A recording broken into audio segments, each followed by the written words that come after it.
Don't you want to try the coffee I made especially for you, honey? My husband James asked with an odd smile that didn't quite reach his eyes.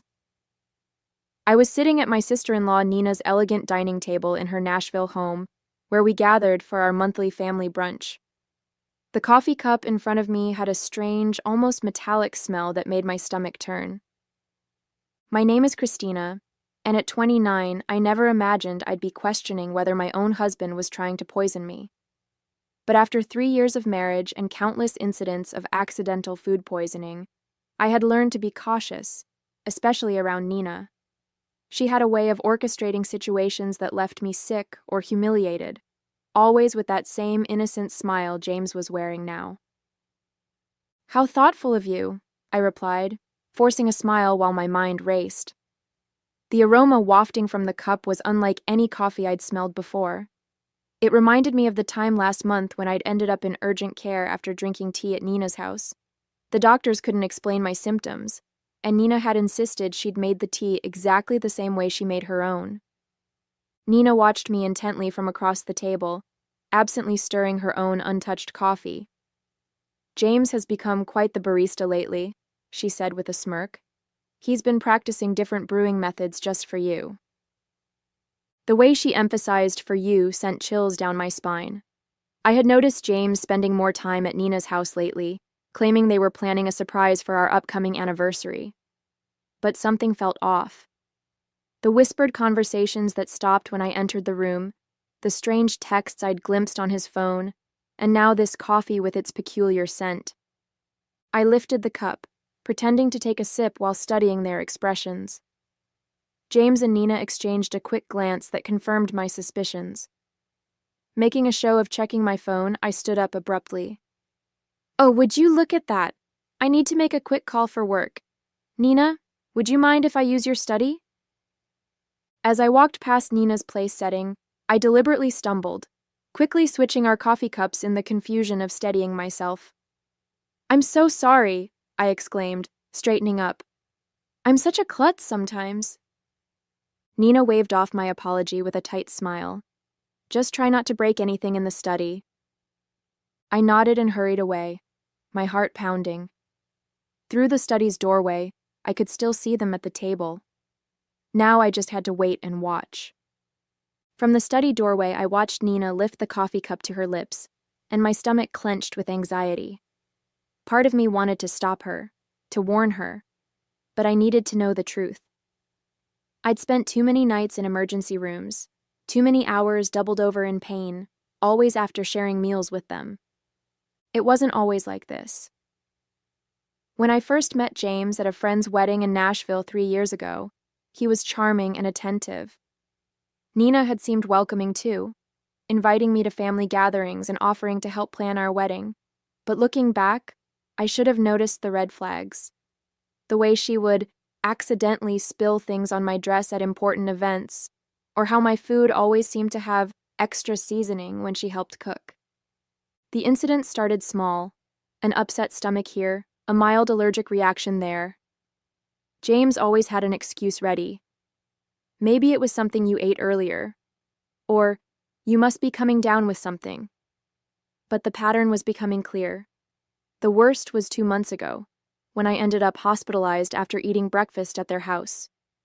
The doctors found traces of something in my system they couldn't identify, but James convinced everyone I must have taken some expired medication. I gripped the door frame, watching as Nina took another sip of the coffee. James was typing on his phone, seemingly unconcerned. My own untouched cup sat cold on the table where I'd left it. The metallic smell still lingered in my nose, making me shudder. A slight tremor in Nina's hand caught my attention. She set down the cup, her face suddenly pale. "James," she said, her voice shaking, "something's wrong." James looked up, his expression changing from confusion to horror as he realized which cup she was drinking from. He jumped up, knocking over his chair. "Nina, what's happening?" Nina's hands were trembling violently now. I feel..." She tried to stand but stumbled, grabbing the edge of the table for support. "James, what did you put in that coffee?" I stepped out of the study, my phone already recording. James was beside Nina now, his face ashen. "That wasn't supposed to be your cup," he whispered, but in the silence of the dining room, his words carried clearly. Nina's eyes widened with realization and fear. "Call an ambulance," she gasped, sliding to the floor. "Please, I can't." I dialed 911 immediately, my hands steady despite the chaos unfolding before me. Nina was on the floor now, her body racked with violent tremors. James knelt beside her, panic written across his face as he realized their plan had backfired spectacularly. "Emergency services? Yes, we need an ambulance at 1542 Maple Grove Drive," I said clearly, keeping my phone recording with my other hand. "My sister-in-law appears to be having a severe reaction to something in her coffee. She's conscious, but experiencing tremors." As I spoke to the dispatcher, Nina's eyes locked onto mine. The usual cold calculation in her gaze was replaced by raw fear. "Christina," she gasped, "you switched. You knew?" "Ma'am, the ambulance is on its way," the dispatcher assured me. "Please stay on the line." James was growing more frantic by the second. "Nina, what's happening? That wasn't supposed to. It wasn't meant for."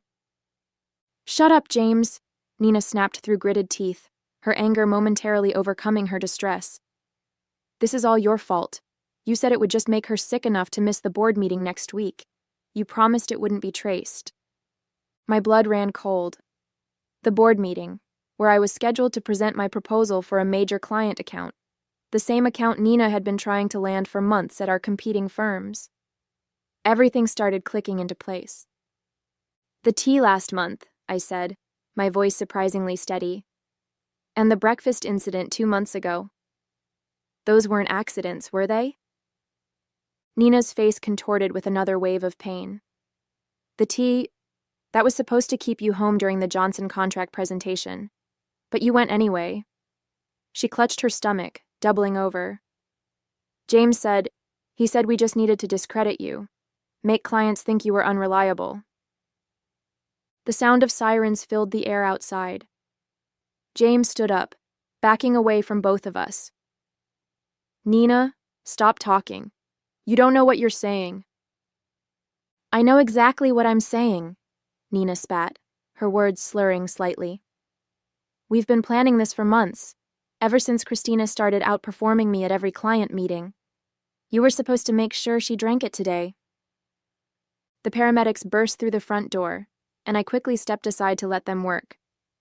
As they loaded Nina onto a stretcher, I stopped recording and sent the video to my private email, then to my lawyer. James stood frozen, watching as his carefully constructed plan crumbled around him. "I'll ride with her to the hospital," I told the paramedics, my voice firm. "After all, I need to make sure my sister-in-law gets the proper treatment." I met James's terrified gaze. "And I'm sure the doctors will be very interested in knowing exactly what was in that coffee." The emergency room at Nashville General Hospital was a flurry of activity as doctors rushed to treat Nina. I sat in the waiting room, my phone clutched in my hand, replaying the recording of Nina's confession. The tremors in her voice, the panic in her eyes, it was all the evidence I needed to prove this wasn't just paranoia on my part. "Family of Nina Anderson?" a nurse called out. I stood up, noting James's conspicuous absence. He'd mumbled something about parking the car 20 minutes ago and hadn't returned. "I'm her sister-in-law," I said, following the nurse through the double doors. "How is she?" "She's stabilized, but we found concerning levels of toxins in her system." The nurse's expression was grave. "The doctor would like to speak with you about some unusual findings in her blood work." Dr. Phillips, a tall woman with graying hair and sharp eyes, was waiting by Nina's room. "Mrs. Bennett, could you tell me exactly what happened before your sister-in-law became ill?" I took a deep breath, pulling out my phone. "I think you should listen to this first." I played the recording from brunch, watching the doctor's expression change from professional concern to alarm. "This is very serious," she said, making notes on her tablet. "The substance we found isn't something that accidentally ends up in coffee. We're looking at deliberate contamination. Just then, James appeared at the end of the hallway, his face pale and sweaty. He'd clearly overheard the doctor's words. "Christina," he started, taking a step toward me. "Let me explain." "Stay back," Dr. Phillips warned, pressing the nurse's call button. "Security to room 412, please." James raised his hands in surrender. "This is all a misunderstanding." Nina was confused. She didn't know what she was saying. "Really?" I pulled up the texts I'd discovered on his phone last week, the ones I'd secretly forwarded to myself. "So these messages between you and Nina about making sure she's out of commission before the Henderson presentation were just friendly conversation." His face drained of color. "You went through my phone?" "After I found the strange pills in your desk drawer? Yes, I did." I turned to Dr. Phillips. "Doctor, I've been hospitalized 3 times in the past 6 months with unexplained symptoms. I'd like to know if they match what you found in Nina's system today." The doctor's eyes narrowed. "We'll need to run some tests to compare. Security will make sure your husband remains available for questioning." 2 security guards appeared, positioning themselves on either side of James. He looked trapped, his carefully constructed facade crumbling. "Nina and I," he stammered. "We were just trying to help you slow down. You were working too hard, taking all the big clients. Nina said if we could just make you take some time off." "By poisoning me?" My voice was steady, even as my hands shook with rage. "How long have you been doing this? Was it you who tampered with my food at the Christmas party, too?" James's silence was all the answer I needed. Behind him, I could see Nina's room, where she lay connected to various monitors. Her earlier bravado was gone, replaced by the fear of someone who knew their schemes had finally caught up with them. "Detective Mendoza is on her way," Dr. Phillips said quietly.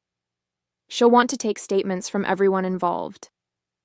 I nodded, feeling a strange sense of calm. The truth was finally coming out, and there was no going back. Detective Mendoza arrived within the hour, her presence commanding attention in the sterile hospital corridor. She was a seasoned investigator who specialized in domestic abuse cases, and she listened intently as I played the recording from brunch and showed her the text messages. "Mrs. Bennett," she said, reviewing her notes, "you mentioned previous hospitalizations. Can you tell me more about those incidents?" I pulled out my phone again, opening a document I'd been quietly maintaining for months. "The first time was in February after a dinner at Nina's house. I had severe stomach pains and dizziness. The second was in April, the tea incident, and then in June after breakfast with them." My voice remained steady as I continued.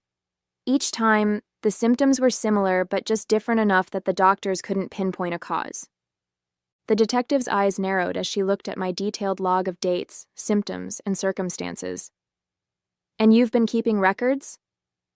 "Ever since I noticed the pattern." I hesitated before pulling out another phone from my purse. I also started carrying a backup phone with a different number. I used it to record conversations when I was around them. I have several where Nina and James discuss their plans, though they're careful not to be explicit. In one of the recordings, Nina's voice came through clearly. "The Henderson account is worth millions, James. We can't let her ruin everything we've worked for. Just stick to the plan. A few days of illness should be enough." James's response was equally damning. "I've got something stronger this time. She won't make it to the presentation." Detective Mendoza's expression hardened as she listened. Through the window of Nina's room, I could see my sister-in-law was now awake, looking significantly less confident than she had at brunch. "The hospital is running toxicology screens," the detective informed me. "Dr. Phillips has already identified several substances that don't occur naturally. We'll need samples from your home as well." A commotion down the hall caught our attention. James was arguing with the security guards, his voice rising in desperation. "I need to speak with my wife," he shouted. "Christina, please, you don't understand. We were trying to protect you." Detective Mendoza stepped between us. "Mr. Bennett, you're not helping your case. We've already found evidence of premeditated..." "Premeditated?" James laughed. a hollow sound that echoed through the corridor. We were just trying to slow her down. She was working herself to death, taking all the major accounts. Nina said if we could just make her take some time off. By poisoning her, Detective Mendoza's voice was sharp. That's not protection, Mr. Bennett. That's attempted murder. The color drained from James's face. Murder? No, that's not. We never meant to. Then what exactly did you mean to do? I asked, my voice surprisingly calm. When you put something in my coffee this morning, what was supposed to happen? James's silence spoke volumes. Behind him, I could see Nina watching through her hospital room window, her face a mask of fear and calculation. I wondered if she was trying to figure out how to spin this, how to explain away months of systematic poisoning as some sort of misguided attempt at helping me. We'll need both of their phones, Detective Mendoza told the security guards. And I want officers posted at both doors. Nobody leaves until we get the toxicology results. Dr. Phillips entered Nina's room with a tablet in hand, her expression grim as she reviewed the test results. Detective Mendoza and I followed, while James remained outside with the guards. Nina tried to sit up straighter in her hospital bed, but the tremors hadn't completely subsided. The toxicology report shows elevated levels of several substances, Dr. Phillips announced, her voice clinical. Most concerning is the presence of a particular compound that's typically used in pharmaceutical testing. It's not something the general public should have access to. Nina's face paled. That's impossible. James said it was just something to cause mild symptoms. Mild symptoms? Detective Mendoza interrupted, taking out her notebook. Like the ones your sister-in-law experienced over the past 6 months? The door opened and another detective entered, holding an evidence bag. We found these in Mr. Bennett's office desk at the Anderson marketing firm, he reported, presenting several small bottles with clinical labels, along with detailed notes about dosages and reactions. I felt my knees weaken as I realized the full scope of their plan. You were documenting everything? Like some kind of experiment? It wasn't like that, Nina protested, but her voice wavered. We just needed to track what worked. The first few attempts weren't effective enough. You kept showing up to meetings anyway. So you increased the dosages, Detective Mendoza concluded, examining the bottles. Did you know these substances could be lethal in higher concentrations? The room fell silent. James, still visible through the window, sank into a chair in the hallway, his head in his hands. The Henderson account, I said slowly, pieces clicking into place. It wasn't just about that presentation, was it? You needed me out of the way permanently because the client specifically requested me as their lead. Nina's face contorted with a mixture of anger and fear. You were ruining everything.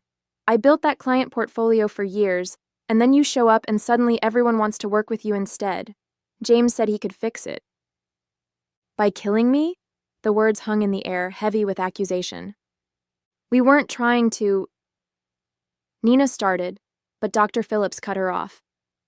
The concentration in the coffee you drank today, the doctor stated, looking directly at Nina, was significantly higher than previous samples we've analyzed from Mrs. Bennett's earlier hospital visits. If she had consumed it, the outcome would have been severe, possibly fatal. Detective Mendoza turned to the other officer. We'll need a full warrant for both their homes and offices, and contact the pharmaceutical company listed on these bottles. Find out how they obtained these substances. Nina slumped back against her pillows, the fight draining from her face. It wasn't supposed to go this far, she whispered. James kept saying we just needed one more try. I stepped closer to her bed, my voice steady despite the trembling in my hands. Every time I got sick, every meeting I missed, every client I lost, you were both there, watching, taking notes on how your poison was affecting me. What kind of people does that make you? The silence that followed was deafening. Outside, I could hear James being read his rights as additional officers arrived. Nina stared at her hands, unable to meet my gaze. Detective, I said, turning away from my sister-in-law, I'm ready to make my formal statement now. The trial lasted 3 weeks, but it felt like years. I sat in the courtroom each day, watching as the prosecution methodically laid out their case against James and Nina. The evidence was overwhelming. The bottles from James's office, their detailed notes on each poisoning attempt, the recorded conversations, and text messages discussing their plans. What struck me most was their demeanor throughout the proceedings. Nina, usually so polished and confident, looked small in her defendant's chair. James couldn't even look at me, keeping his eyes fixed on the floor as expert witnesses detailed the potentially lethal effects of the substances they'd been using. Dr. Phillips's testimony was particularly damning. She presented a comprehensive analysis, showing how they had gradually increased the dosages over time, demonstrating clear intent to cause serious harm. The pharmaceutical company representative confirmed that James had stolen the compounds through his college friend who worked in their research department. The defendants showed a calculated pattern of behavior, the prosecutor argued in her closing statement. This wasn't just corporate sabotage, it was a systematic attempt to harm Mrs. Bennett, with a clear escalation that could have resulted in death. When the verdict was finally read, I felt no joy, only relief. Both James and Nina were found guilty on multiple counts, including attempted murder and conspiracy. The judge's words echoed through the silent courtroom. The premeditated nature of these actions carried out against a family member over an extended period demands the maximum sentence. I watched as they were led away in handcuffs, thinking about how greed and jealousy had twisted two people I once trusted into something unrecognizable. Their business, their reputations, their freedom, all sacrificed in an attempt to destroy me. 1 year after the trial, I stood at the podium of the Nashville Business Leaders Conference, preparing to give the keynote speech. The irony wasn't lost on me. This was exactly the kind of opportunity Nina had tried to prevent me from achieving. The Henderson account, which she and James had been so desperate to steal, had led to several more major clients, establishing me as one of the top marketing executives in the region. Success isn't just about talent or hard work, I began, looking out at the sea of faces. It's about integrity, about building genuine relationships based on trust. I paused, letting my words sink in. Sometimes the biggest threats to our success come from those closest to us, but surviving those challenges makes us stronger. After my speech, several young professionals approached me seeking advice. One woman, her eyes bright with determination, asked how I'd maintained my composure throughout the ordeal. I focused on what I could control, I told her. I gathered evidence, trusted my instincts, and refused to let fear stop me from pursuing my goals. Later that evening, I received an email from the Henderson client, confirming they were renewing their contract for another 3 years. I smiled, thinking about how differently things might have turned out if I hadn't trusted my instincts that day at brunch. The local paper had run a small article that morning about Nina and James beginning their prison sentences. I didn't read it. Instead, I focused on the proposal for my newest client project, knowing that the best revenge wasn't about getting even. It was about moving forward and succeeding despite those who tried to hold you back.